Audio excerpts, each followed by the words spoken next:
Hey everybody, Crash Harty back with another pro wrestler interview. This time I've got none other than former WWE Cruiserweight Champion, leader of the Full Blooded Italians. You may know him from ECW as Little Guido or from WWE as Nunzio. Nunzio, how are you? Good, Chris. Thank you for having me. All right, well, are you ready to get into this interview? Whatever you are, you're the leader.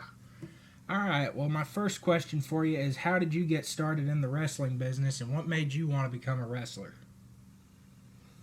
Ever since I was 10, 11 years old, which was about probably 1979, 80, I was watching TV like everybody else probably was, and wrestling came on.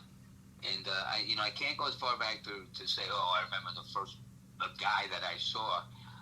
But at that era, at the time, you had the Wild Samoans, Chief J and Jules Strombo, Superstar Billy Graham, but he was doing the bald karate gimmick at that time, which back then I didn't even know. He had blonde hair until many years later.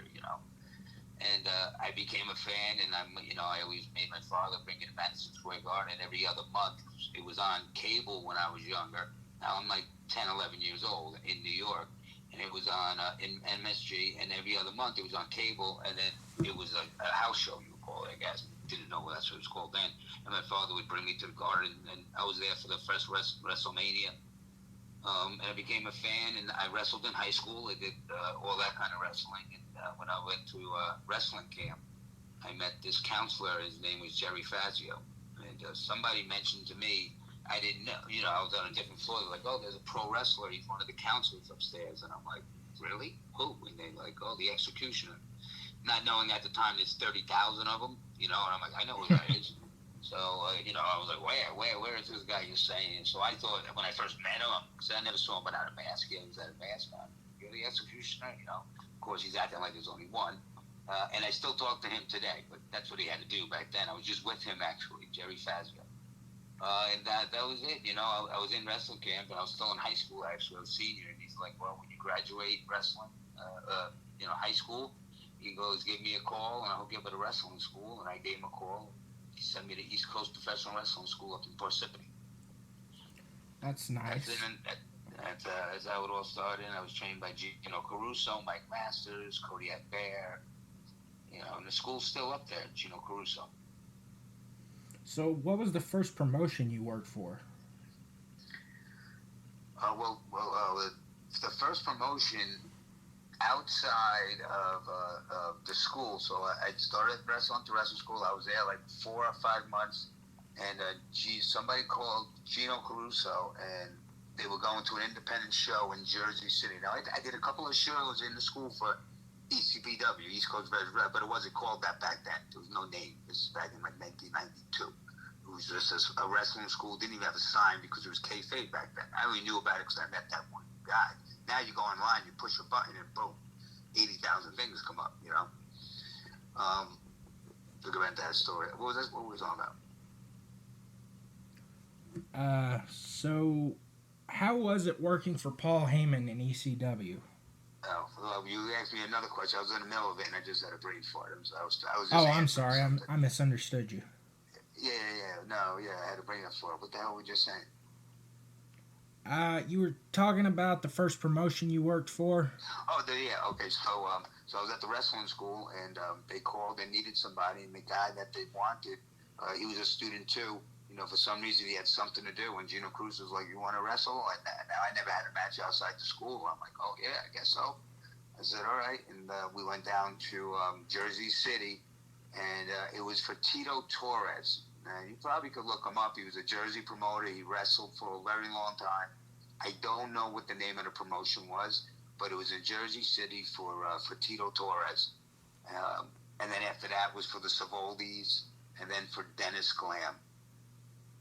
And that's where I actually first met Guido, who ended up being my partner many years later in ECW. Well, wasn't my partner. I worked with in ECW, and then he's my partner in WWE.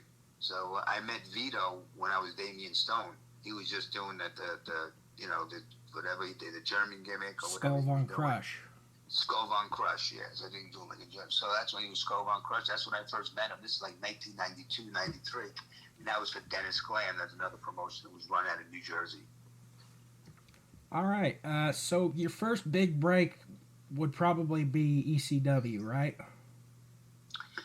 Well, not really. I mean, my first big break, but before that, I got an opportunity to wrestle in Japan for UWFI. I went for about 2 years in like 1993.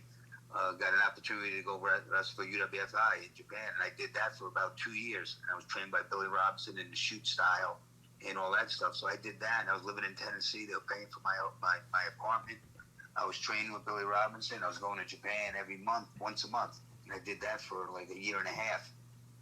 And then when they closed down is when, I came back home, and it was like 1990, and the beginning of 96. And, I met Tommy Dreamer and Taz before I even went to Japan when I was wrestling, I mentioned before, the Savolbis. I was doing indies with them. When I started doing indies with the Savolbis is how I met Tommy Dreamer, Chris Candido, Taz, Flex Lavender, Tommy Gunn, a whole bunch of people. So when I came home, I heard about ECW, and I got in touch with Tommy Dreamer, and he introduced me to Paul Heyman, and then we took it from there. I started there when I was Damian Stone, and Paulie gave me the little Guido gimmick. So actually, my first break, I would say, would be the Japan gimmick first. I see.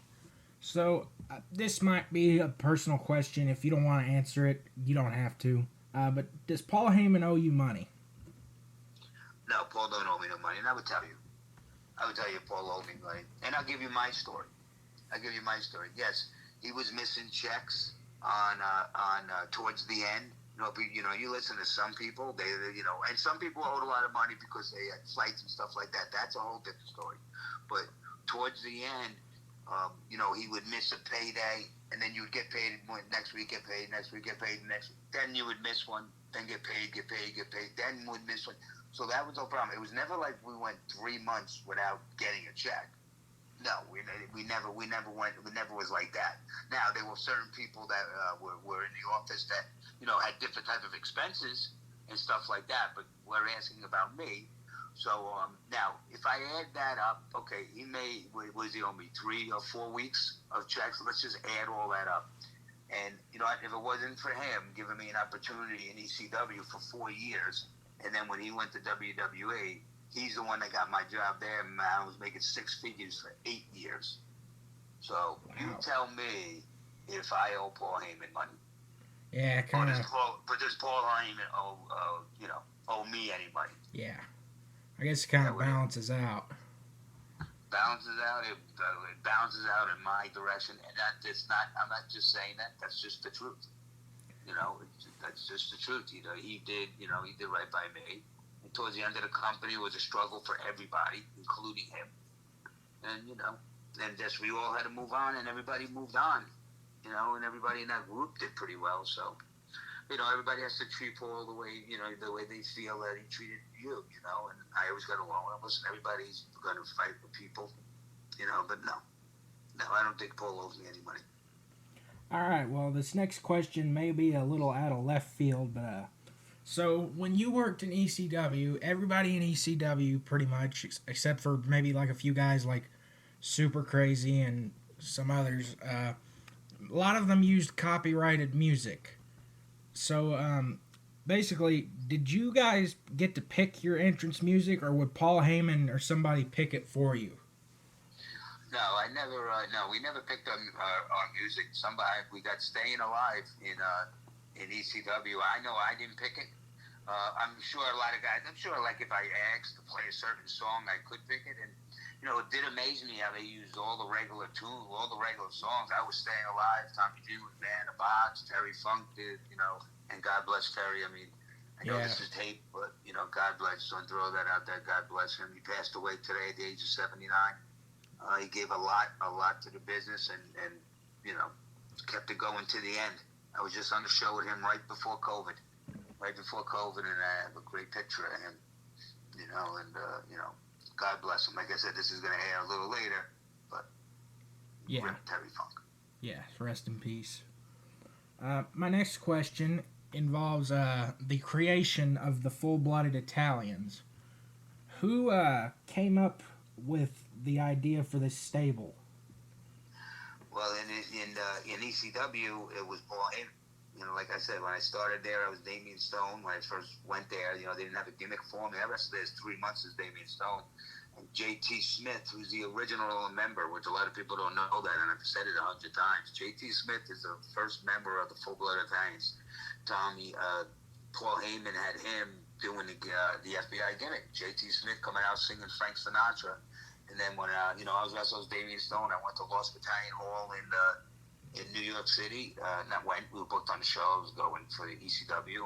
And he told me that night, Dad, he goes, you're going to go out. He goes, JT's going to announce that you're his cousin from Sicily, and you banged your head, and you guys are cousins. And then we became a tag team, the Full Blood Italians. And that's when the Dudley Boys came out the same night. It was a TV taping, and that's when he introduced Devon Dudley to the Dudley Boys. The same night I was introduced as Little Guido. He came out and whacked us with chairs, and then Bubba came out, which was a whole big thing. So it was all for TV. It was on some episode. So that's how the FBI went. And then J.T. Smith quit, and then they brought in the Tracy and Tommy, and then after they left, they brought in Mama Luke and Sal, and then had a lot of other members in there. Left and right. Then when ECW closed down, like I said earlier, Paul Heyman got me the job again a couple of years later, but got me a job in WWE, and then they put me.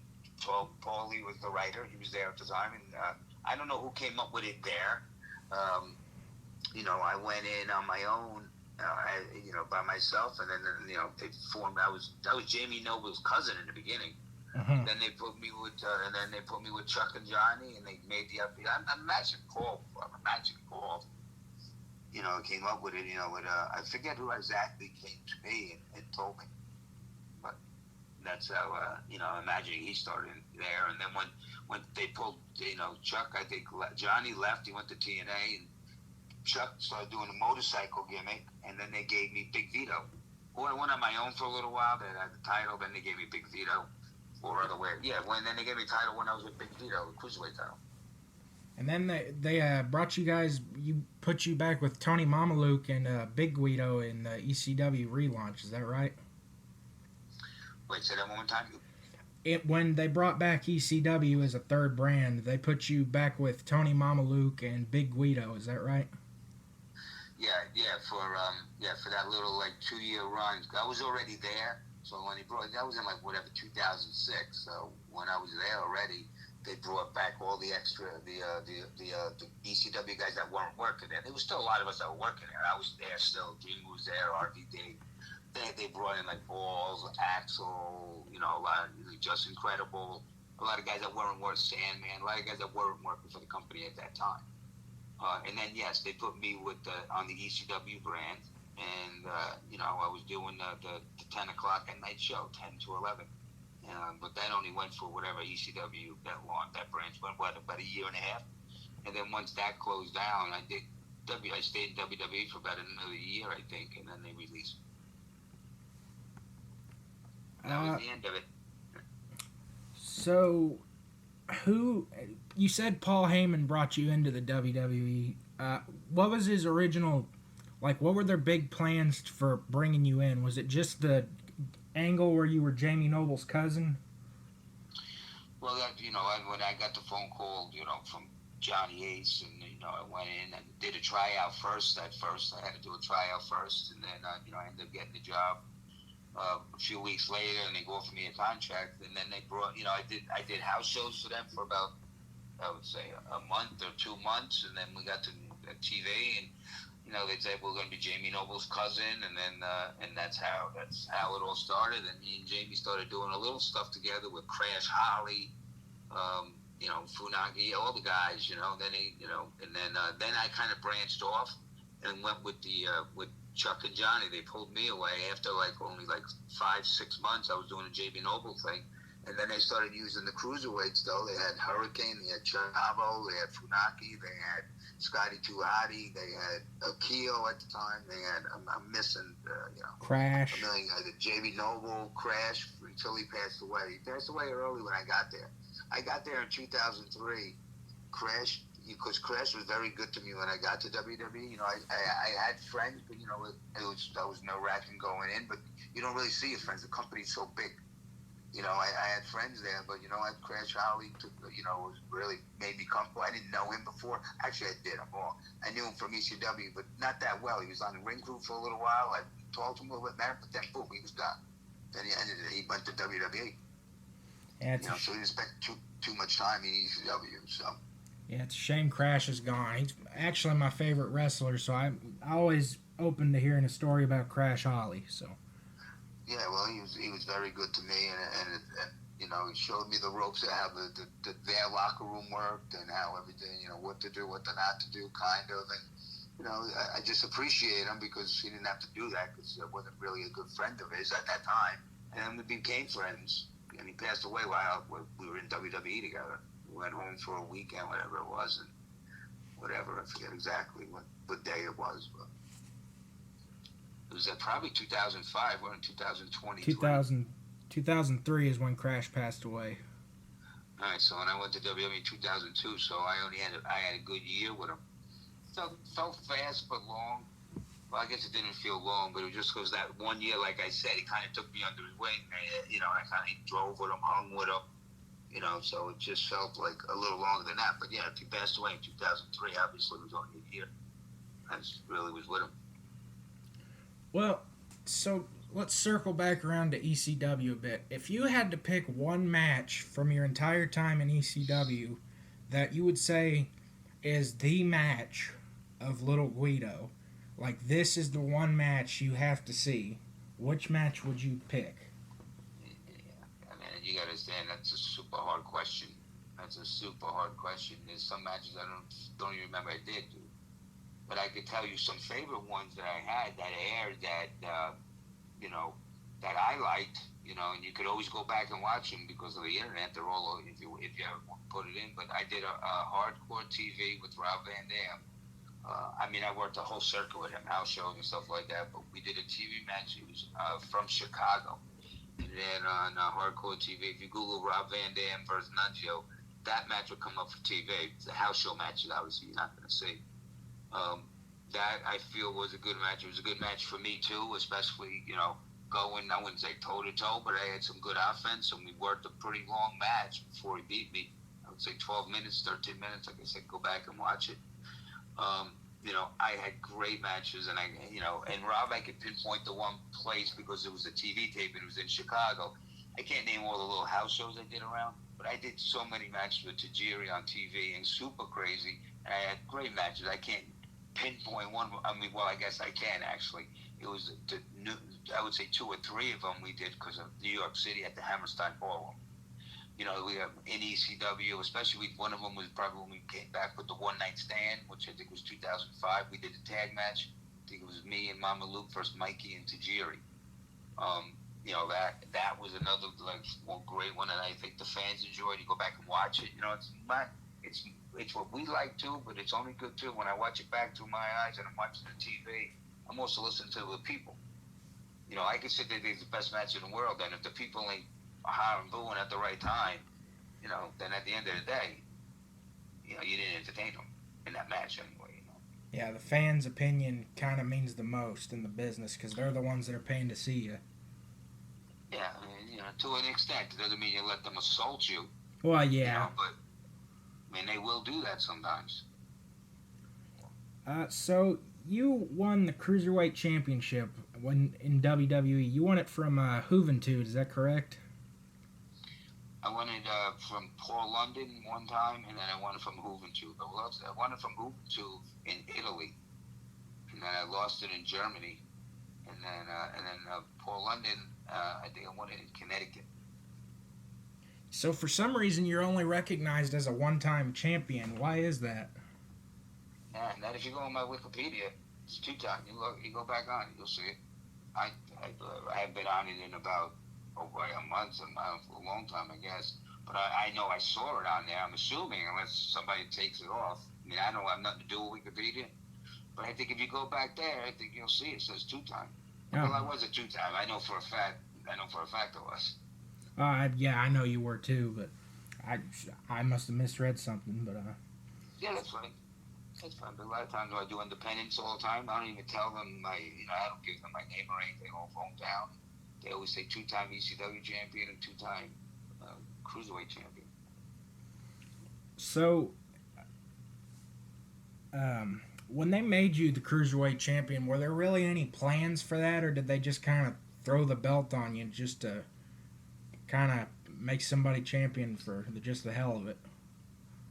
Well, they weren't at that time. They weren't really, they were pushing the cruiserweights out. We had a 2 hour show on SmackDown. We were getting like 13 minutes of airing time, which is basically one match. So out of all of us, it depends if you're the champion on most. So then they're shuffling a lot of guys in there to wrestle them. But when you're only giving the cruiserweights, 12 minutes of the show, it makes it hard. It makes it hard for the cruiserweights. So they were pushing the show on velocity a lot. The cruiserweights were on velocity when I won. I won the belt on SmackDown once, and then I won it on velocity. And then they started using the cruiserweight title on velocity. They gave me a couple of squash matches. I wouldn't know where they're from. And I was doing that when Guido was my manager, and I was wrestling Chavo, and all those guys, and Funaki. We were doing that whole thing. There'd always be a match on SmackDown at that time, but then there'll be like 2 or 3 matches on Velocity that used to air 11 o'clock on Spike TV, which was on national TV. It was Spike TV. It was 11 o'clock on a Saturday night compared to Thursday night at the time, Thursday night SmackDown. Yeah. So not as many eyes on the product. Yeah, not as many eyes. People are seeing you when you're on that SmackDown 12-minute segment, but there weren't so many long storylines. I mean, they did a little bit. Don't get me wrong, and it got better as time went on. But then I got pulled from that. Got pulled with the FBI and all that. So, when you were told that they were bringing back ECW, did you have high hopes for that, or did you kind of figure that it was going to be watered down, kind of a shadow of its former self? Well, and I had hopes, because I'm good friends with Tommy Dreamer. At that time he actually retired for a little while. He was working in the office at that time. So, I know he was excited for it, because it brought a different feeling back, and they wanted him part of it, and as well as he should be. Even if he didn't want to do it, which I know he wanted to do it. He put his heart and his soul in it. So I know, because of him, and I'm glad it came back. But I had a job already. But the good thing is it prolonged it, if anything, because they brought back all the old guys. Because you get stale after a while. What are they going to do with you? In order to hire new people, they got to get rid of some of the people they have. So, and I didn't mind it. I was hoping it was going to be better. We thought Paul and Dreamer was going to be running it, but no, it was the same feeling backstage. Vince was still there. It was all the agents at the time: Arn Anderson, Dean Malenko. It was like, to get the ECW feel, we would have no agents, which wasn't going to happen. That doesn't really make sense. We wouldn't be able to do that there.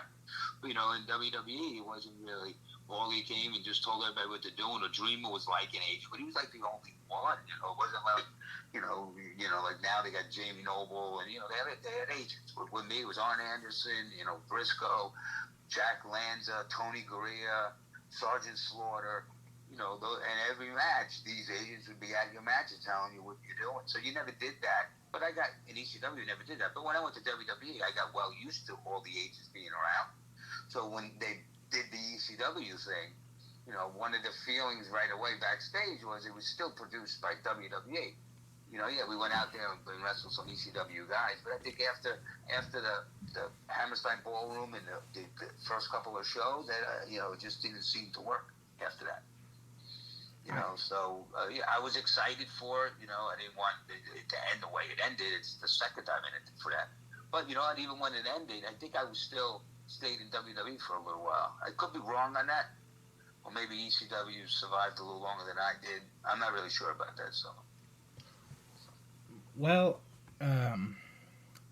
so you were released from WWE in 2008. Was that a mutual decision, or did they just not have a place for you anymore? No, it wasn't mutual. I mean, I was on a list of about 10 of them. All of a sudden it was I think it was like a Friday or something. And I got a call from Johnny Yates, and that was it. But I had a feeling because they weren't using me the last few months, so It wasn't that it was mutual. It wasn't like he called me up and said, "Hey, do you mind if I let you go?" No, he didn't say that. It had nothing to do with that. So it wasn't mutual. I mean, he just said, "Listen, we have nothing for you. You were here." But honestly, one thing they did offer me, and I didn't take it. A lot of people don't know this. Johnny came to me when they were in Ohio Valley or Louisville, and this is before my release. And at the time, my son was only 5 years old. My wife worked in a school. I lived in New York. He came to me and asked me. He's like, "Hey, would you have any interest in moving down to Tennessee?" And live over there and train. I mean, he didn't, he didn't really offer me the job, but he put the feeler out. He totally asked me if I would have jumped on the bandwagon. Like, yeah, man, I'm here. I guarantee I could have made that happen with him. But I just wasn't ready to. So I kind of knew once I turned that down, I think John was trying to save my job because they had nothing for me as a talent. I think I wish, and there was talks of it. I wish they would have had a school in Connecticut, but it's just too expensive because where are the kids going to live? They're only paying an X amount of dollars. That when you do it in Florida and stuff, they could live. Well, and it's totally different now, though. You got to understand. I mean, now it's different money. It's NXT, whatever it is. I'm just talking about. You're talking about my release. Yeah. The way it was Ohio Valley Wrestling. That was it. That was their farm league. And then from there, they went to Florida Championship Wrestling. But still, I lived in New York, so I wasn't prepared to just pick up and move. Wasn't easy. It wasn't like a 45-minute drive. I'm moving my everything away. So yeah. So that was it. Then like 6-7 months after that, maybe 8 months or whatever it was, they weren't really using me. I was getting paid every week, but I was just sitting home. So once that happens and you're not injured. But back then, I don't know how they do it now. I don't think they do mass firings and stuff. Back then, it was like once you hear 2, 3, 4 people are going, you're just kind of like, oh boy. Yeah. I don't think it's different now.